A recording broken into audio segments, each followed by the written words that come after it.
Hello everyone, welcome back to MLS Moves. Please make sure you like this video down below and subscribe to the channel if you are new. Don't forget, when we hit 5,000 subscribers, we're not going to only be giving away one jersey, we're going to be giving away 2 jerseys. Yes, that's right, 2 jerseys. So make sure you subscribe so we can hit our goal of 5,000 subscribers by the end of July. Now, back to the video. Welcome back to another recap. This week we're breaking down week 16 of Major League Soccer, and it was an absolute crazy week. Starting off with Atlanta United losing to LAFC. Atlanta United is an absolute dumpster fire right now.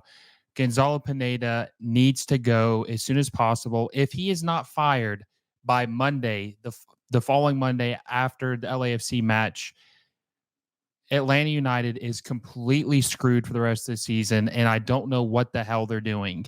The guy has been a total disaster since he was hired in 2022.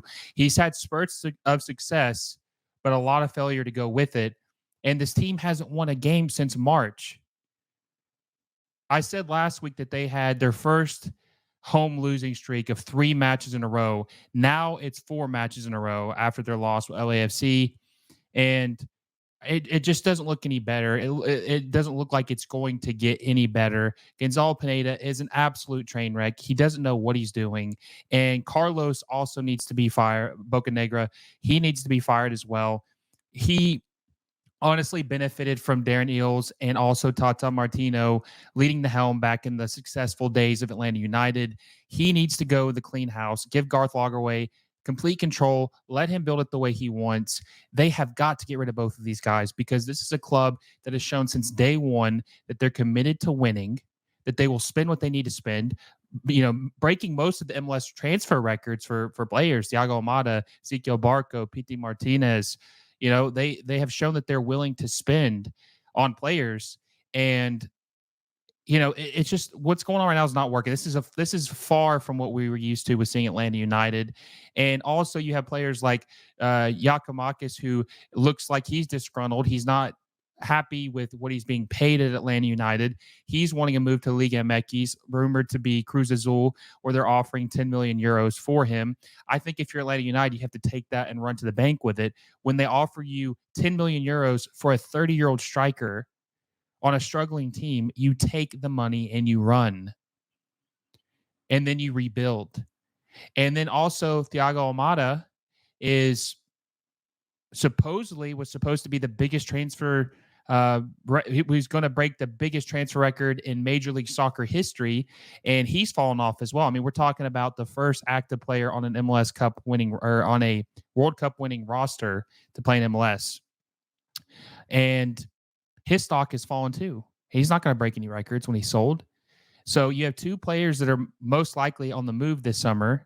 Your 2 star players. One of them's supposed to be, but he's inconsistent in my opinion. And your striker, who scored 19 goals last year, doesn't want to play for the club anymore. So there's just a lot of issues with this team. I'm thinking they need to hit the reset button. They need to fire Pineda, fire Carlos. They need to probably sell their players, let Garth cook. Look what he did with Seattle. Look what he did with RSL. He has a proven track record in Major League Soccer, and let him do his thing. And I think if that happens, that Atlanta United could get back to their winning ways, and they'll be competing again. Fans will be excited. The most energetic fan base, I would say. I mean, for as many people or fans that are packing the house at Mercedes-Benz Dome, they can get back to that. So we'll see what happens with that. New York City FC on a winning streak. New York City FC is looking really good. Nick Cushing was a manager that I thought was on the hot seat, deserved to be on the hot seat. Thought he had a lot of shortcomings. Thought that New York City, especially being City Football Group owned, had more potential, higher aspirations than what we had been seeing the last couple of years. But he finally has things turned around. They're on a 4-game winning streak. They're currently in 3rd place in the East. They look really good right now. And I would say Nick Cushing is safe. And honestly, he's probably in that discussion now for Coach of the Year. I mean, how could you not? I mean, he completely turned around. They were losing almost every game. They went like 6 or 7 matches without a win. And now they've won like 6 or 7 of their last 8 matches. So they're doing really well. Nick Cushing's finally got things under control. I expect them to be even better, especially when they likely make some more summer additions. Players get more comfortable. They got a lot of young pieces. This team is very, very young. So yeah, I mean, they're looking pretty good. They look exciting. We'll have to see how things turn out for New York City FC. And the game of the week for me, which was an absolute crazy match, was Toronto FC and FC Cincinnati. I honestly didn't know who was going to win. I mean, there was so much scoring in this game. It was going back and forth, back and forth.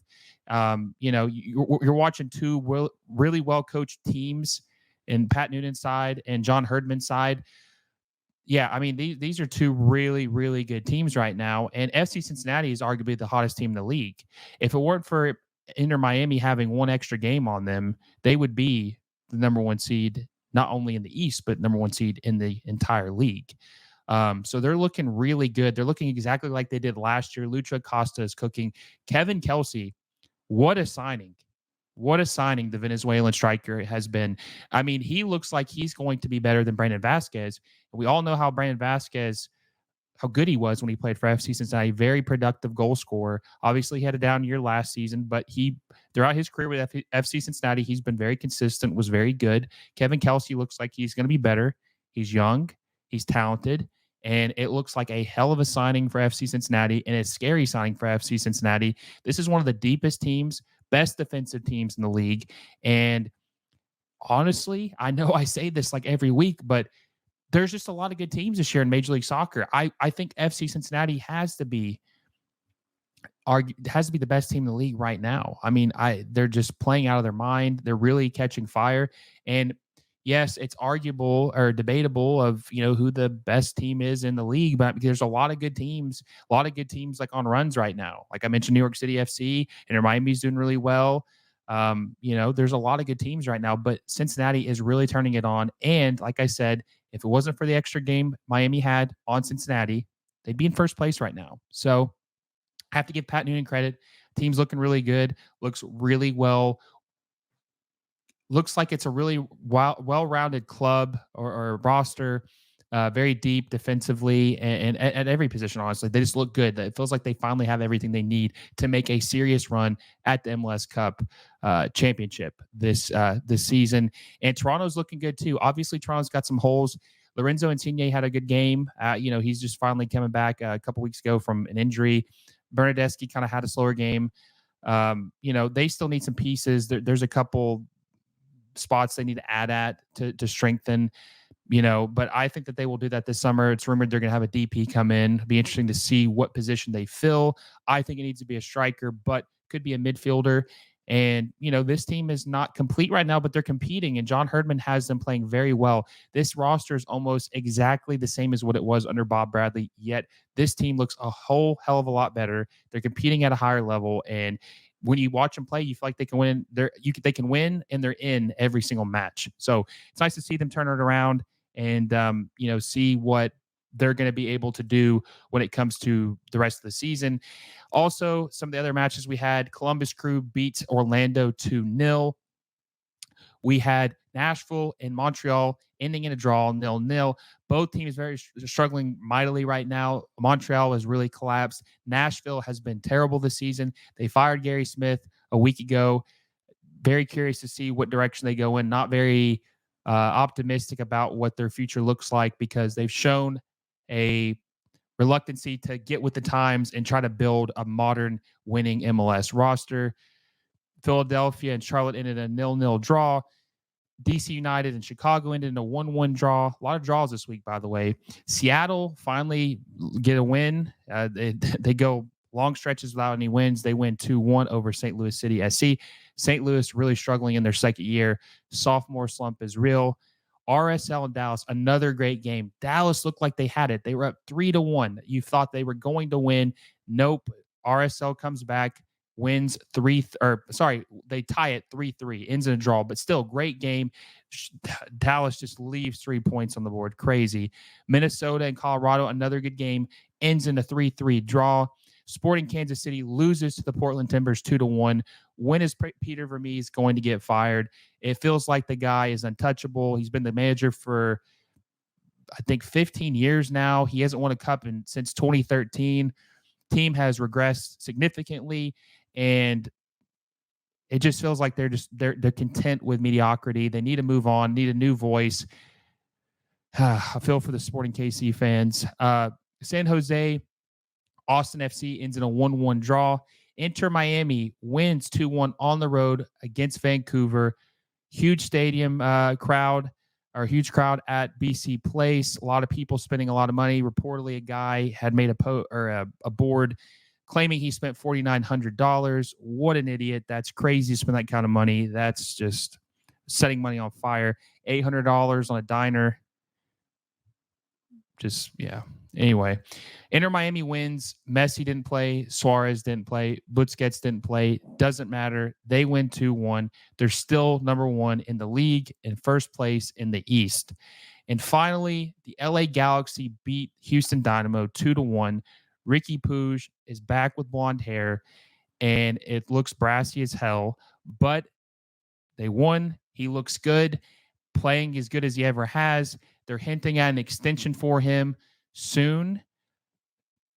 I mean, LA Galaxy are good. And even with Paintsel out right now, they're still looking good. Gabriel Peck is a monster. I mean, his dribbling, his pace, his skills, you just don't see that in Major League Soccer. I can't brag about this guy enough. It's beautiful to see that player of quality in the league and how good he is. And he's only 23. He still has some room to grow and settle in this league. Add him with Puig and Joveljic. Obviously, Paints when he gets back. Team's looking good. And also, at the end, there was kind of like a brush up or an argument with Ben Olsen and Ricky Puig. I think Ben Olsen was pointing in Puig's face, which was crazy. But I kind of like that. I like that Puig is kind of like the villain of the league. We need more like that. We need people to care. If you hate somebody or don't like them, that means you care about the league. It's good to have these rivalries. It's good to have that passion. So we need more villains in this league to get people riled up and excited when these teams play. So I like that. Galaxy are rolling right now as well. They had a little bit of a slump, but they're back. They seem like they're back on track. And they're a serious contender in the West to make a deep run in the playoffs. In my opinion, they're going to compete for the MLS Cup. So let me know in the comment section what was the game of the week to you? What was your favorite goal? What is your biggest takeaway from this week? I'd love to know what you guys think about that. Also, make sure you like this video if you haven't already. Subscribe to the channel. Hit the little bell notification so you guys never miss a video. And until next time, I will see you all soon.